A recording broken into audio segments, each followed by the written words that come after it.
This is Listening with Franklin Livingston, and our guest is Emily Benazzi.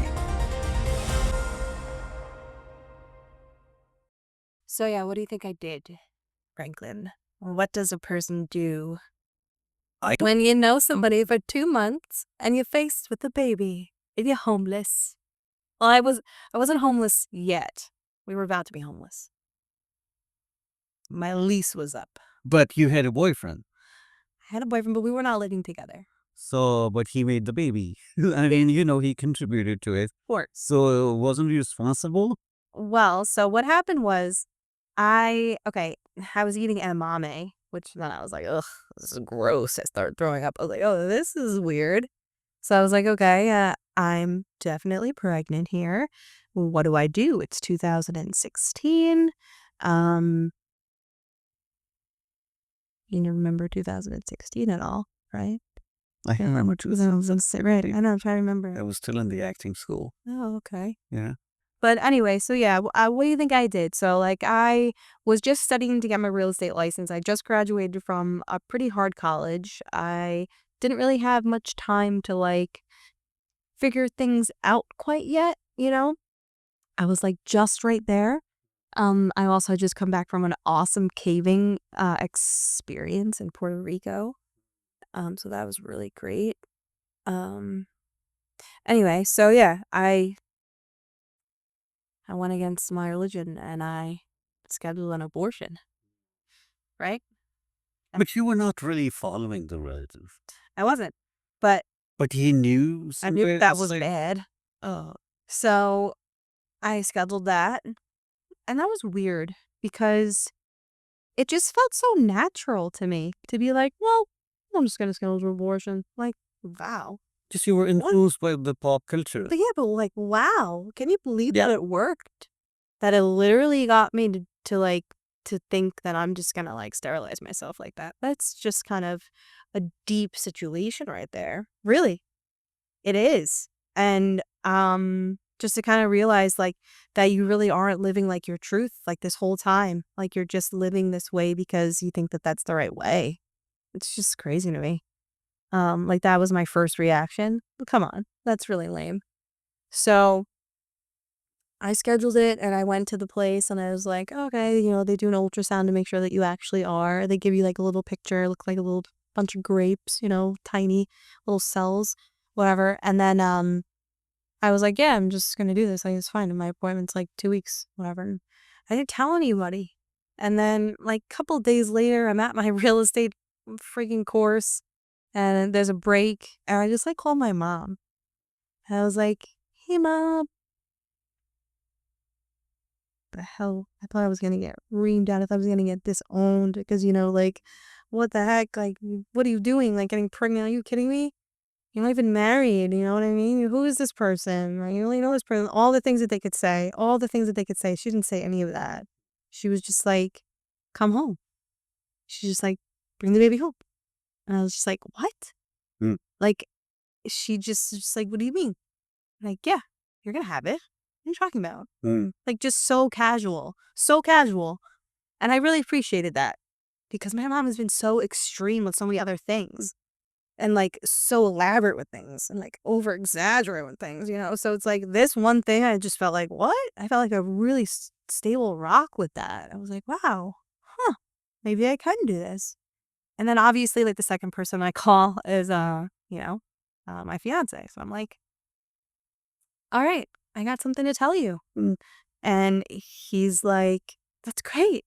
So that was like another like, what? Like I thought that I only knew you for 2 months. And like, who am I? And like, what do you mean? We don't even live with each other. Like, what are you talking about? But he was just like, no, this is wonderful. Like, he was so amazingly supportive about it. And throughout the entire thing, he was very supportive about it. We somehow made it work. I don't even know how we really did make it work and like how we like stayed so okay. Like there was no breakdowns. There was no like, oh my God, this is crazy, like blah blah blah. It felt so like perfect. And I think that because we didn't really know each other, because we were still like learning each other, that like it worked because we didn't have any built up resentment towards each other for it not to work. everything was a new experience with each other, and we were going through this new experience together, and like it was really great and it was funny sometimes. Um so like that was like a big huge blessing to know that, like this person is that committed enough to me to want to do this with me at such an early time.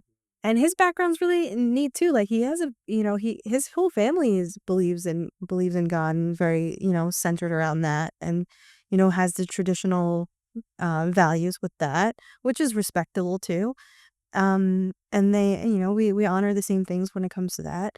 But like he definitely had that faith base a little bit more prominently than I was when I was throwing out there. I was really caged up. A lot of things were caged up with me. But he was always very pretty much open with his beliefs in it. So that was nice because he made me feel comfortable with coming to it my own ways too. So then, you have a child and like your whole life changes because nothing else really matters. Whatever you thought your reality was, it's not anymore. And you're different. You're changed. And you're never going to be the same person anymore. But also, you're still the same because, well, you're never going to be the same person anymore. And that's okay because so much of what you have made of yourself is now within that person. And it's like you get to see that right there. And you can also just help them create the most beautiful life that you didn't really have. So, I didn't get my daughter baptized, which was like a big deal, in my family. Like I got a little snubbed for that. Like I got questions, and she was called a love child. You know what I mean? Just kind of like ignorant statements that people make. I have a very wealthy uncle, and he's just like, "What? No wedding? What, you don't want hamburgers and hot dogs in the backyard wedding?" Like, just ignorant things, like, because we were young and we had a baby before a wedding. So people were saying snide remarks. And also, none of my, like, nobody really, like, in our family at the time were having children. And also, like, nobody in pop culture were having children. I mean? It was, like, a time where, like, now it's, like, having a baby is, like, trendy. You know what I mean? Like, babies are trending. Mom life is trending. It wasn't trending when I was pregnant. I, like, pretty much I hid it because I was embarrassed. Like, I don't even think I had many pictures of me pregnant. I hid it because I was embarrassed. But I still worked. I worked at the bar and I worked real estate and stuff like that. So I did some other things. Like I wasn't like hiding from the public or anything, but I just like didn't embrace it the way that moms do these days with like these elaborate pictures of like their bellies, like the size of an avocado. Photo shoots. Yeah. I feel like momhood right now is trending. And I feel like at the time when I was faced with becoming a mom, it was just like, you really should just be focusing on you and like, wellness and like love yourself and like do yoga, drink water, get skincare, get Botox, like do all of these things for yourself and like get your own place and like have your own job and like pay your own bills and like you don't need a man. Like we live in such toxic times. I mean, Donald Trump is president. Like, why do you want to all these Oh, when you things? kid Trump was the president? 2016. Yes, 16 Trump was. Yeah. Boss babe culture was a thing. And, Taylor Swift was a thing. It still is. All that stuff is still here. It's very much so in our face. It's kind of attacking to the younger kids now. But I don't know. Thankfully, I let go of my fear of becoming a parent and saying I can't do it. And I had, a lot of influence from the women like my mom and just really my mom was a big influence on like, you can do it. It's going to be put your faith in God. Like it's all good. Like what a miracle, like one of my aunts, that was her first reaction. Was just like, a miracle. Just like, and that helped too. I just was really starting to find out that like, wow, it's pretty cool that I get to create a human. I felt really like an alien though for a while. It's like, what the heck is this? Like I'm growing a human. It was so crazy. And then, now she's there and it's like, am I going to do the same things that were done to me? And it's like, I don't know. I'm going to try to take a step back a little bit here. And, I didn't get her baptized. And, I got like weirded, and people were weirded out by that. Like, well, like, you should get her baptized. Like, you should get her baptized. And it's like, what, maybe I will. But I want her to tell me that she wants to. And so raising a kid has been really interesting for me because I'm a little untraditional. Like, I don't really think that children should be in school before like the age of 8. I think that they should have like, exploration of outdoors at mostly all times every day. I think that they should have access to outdoors every day. And I think that they should be allowed to, freely explore their interests without too much, uh, like too much rigor, like less paperwork, you know what I mean? Less sitting, more hands-on doing kind of upbringing for children. I think that's very important for our culture. And I really think that we're shifting towards that, hopefully. But, so I had a very untraditional approach to becoming a mom. Like I was like very, like, let's go outside, like, let's do this, very active. And we were luckily able to move to the Hudson Valley and, have some space where we can do that. So she's really nature-based. And I think that has helped her have the questions about, like, where are we and what are we doing here? And, like, I care about this place, And you really, like, I can't explain it. Like, it's just like, well, that's just the way God made it. And, that just comes out naturally when I talk to her. And so she's just like been picking up on things in her own way. And like, now she's 7 years old and she, like I said, she has like such a natural friendship and a natural curiosity about, like God and everything that it makes me feel like I'm learning it again and I'm really starting over. Like I'm really learning it again in my way. And there's this little church up the street and I found out that it's a Baptist church. So I don't really know the differences between those little interreligion types of things. I just don't. Maybe if I researched it, I can know, but I just don't off the top of my head. Like I don't really know the difference between Baptist and Catholicism. I just don't. There's this little church up the street and, we went there for this little church camp and she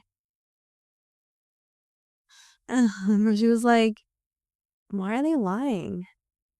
Because they were like talking about like this big flood, and like Moses and that he brought all these animals and stuff. And it's just like, they're lying. No, what do you mean? Okay. I was just like, I don't think that they're lying. I think that they're just they're telling you a story in the best way that they know how to kind of get your attention maybe and captivate you. And like, yes, there was a flood, or like, maybe he didn't take 2 animals of the whole world. Maybe he took 2 of the animals that he could right there, or like, So, you can't like overcomplicate those stories for them because then like the dialogue gets lost, I feel. So I try not to incorporate too much of my view on it, and they haven't really told her too much of like what I think or what I know. And that's really been helping me become more open to appreciating what religion is to begin with. I mean, it's a resource for us and it's a spiritual guide. And I really firmly believe that we were stripped away from that for a lot of reasons, because I can be a conspiracy theorist if you want me to. But I do feel like, getting away from God has stripped us from our family values, and that further enslaves people to the society in which we're living in now. And it starts with taking away God from people. And I've lived it firsthand, to be honest with you. I have. It's very interesting, and I think the one of the struggles I've seen among people who are older, not children, what you said, the differences between the denominations. I try to use the word denomination instead of the religion, like Baptist versus Episcopal versus Catholicism, because the foundation is the same. Yeah. But a lot of this gets commercialized, or they put on the show to attract people. And that creates tension among people. And no one clarifies the differences that effectively. And it's just a sad reality. And I think that's around the world, that people would just try to sell their version of Christianity and say, hey, come to us, we got covered, we got it right. But in the end of the day, what matters is what's the foundational truth. Right. And going back to the children, I think what we talked earlier was this idea of the communion, bread and wine, calling it body and blood of Christ. So explanations while dealing with children are tricky. I agree with you. And it's not easy. And I think it's a wise approach which you have had there, that not to engage in debate or argument. Yeah. Rather, let them share their view. How do they understand it? Right. Yeah. And listen to them. Thank you for saying that, because I didn't really look at it as like, I mean, it is pretty wise. Like, I agree with you on that. And I didn't think of that like that before. I just wanted her to not be afraid, because I really was so afraid growing up. It was so silly. And that really stripped me of having that, good connection that I could have used later in life when I was dealing with all of those other trials and tribulations. Maybe I could have turned to that more, and maybe things could have been different. But yeah, so I think that that's really where my parents were trying to have me go with it. Like, they really wanted me to find a friend within that and like use it as a resource. Like, that was their intentions, that was really their pure intentions. But unfortunately, just the mix of things just made me a different cosmetologist. Like, it was a different martini made, out of that. So as a parent, do you relate to other parents? Because, kids sometimes they have events and you meet other people. And what easy conversations you guys engage in? Well, I have to just remind you that when I was becoming a parent, I wasn't like living at my home with all my friends. I was still in Syracuse. We were still trying to figure out where to go, in and out of trying to figure out where we're going to work. So we really didn't have like that family base of like, we're going to go talk and like be with other moms. Like, I didn't have other moms to hang out with. None of my friends had babies at the time. Nobody in my family were really having babies at that time. It just so happened that like a year after, his sister had a baby and then my brother had a baby. So she has two cousins that are just a year younger. But like at the exact time of me going through pregnancy and having a 1-year-old, I didn't have anybody to really talk to. So I definitely isolated my feelings on that. And I was trying to figure out within myself what I knew. And I was also just naturally really good with kids just because of growing up in the daycare center. So I had so much experience with that. And my mom was there too. She sold her house. She sold her house actually and came up and was a pretty prominent force with that, which I'm really grateful for. But then we moved to Hudson Valley and everything. We finally got like a little place where we're at. And then COVID hits and it's like everything shut down. I'm in a new place. I don't know anybody here. So that was another time where it's like, okay, well, now I'm isolated again. Everything's shut. Like, I don't have any friends here. What am I doing? Like, who is my community? Like, where are the moms? Didn't have my family here. Then 2020, October 2020, COVID's still around. We ended up closing on our house in August of 2020. We got our house with a couple acres. And I waited 2 months and I opened up my nature program. And I was like, I had my house for 2 months. We weren't even sleeping in our house at the time when I opened up the nature program because we were still getting our floors done. I was just so anxious to get this going. And I got it going, and it's been open ever since. It's called Hudson Valley Wildside, and it's in Milton. But I created my community. I found the moms I want to talk to. I found the like-minded people that are okay with talking about anything, even if it is God. You know what I mean? That still have questions about stuff like that, but that are very focused on having their children spend time outside. Like, having that common denominator amongst mothers is like a huge connection. It's like holding their hand, because it's like, you get it. Like, you don't care if your kid's getting dirty. You just want them to experience the dirt, or like you want them to experience like what it actually feels like to be in the rain for a minute, and like having like real natural connections with our world around us is so important to me as a person and as a mother, that I really am only interested in people that, like, if I have to genuinely say this, I am very interested in mothers that are feeling the same way like that. Not because I'm thinking I'm better, not because I'm thinking like anything that I'm like so much better than other moms that aren't like attuned with nature.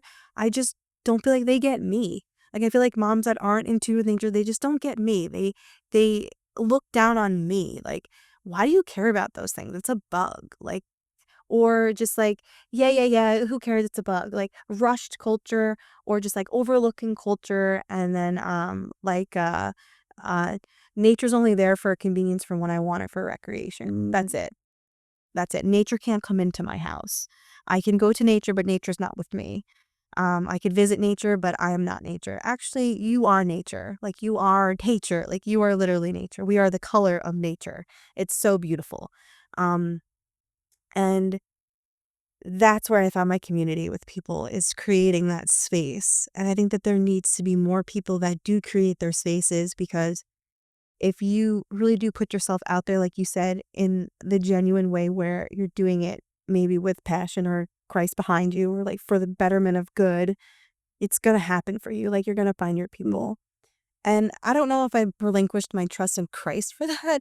I think that my relationship with religion is still formulating. And I think that it is becoming really helpful witnessing how life is through my daughter's eyes, and realizing that family is really important. And then also learning about my American government and understanding all that they have done to incorporate stripping away God from the everyday life. So it's a lot. It's really a lot. And I don't feel like a lot of people my age are awake to that yet. I think that they're starting to, you know, but there's still like the materialistic viewpoint on life, like trying to be better and like cool and like have the stuff, you know?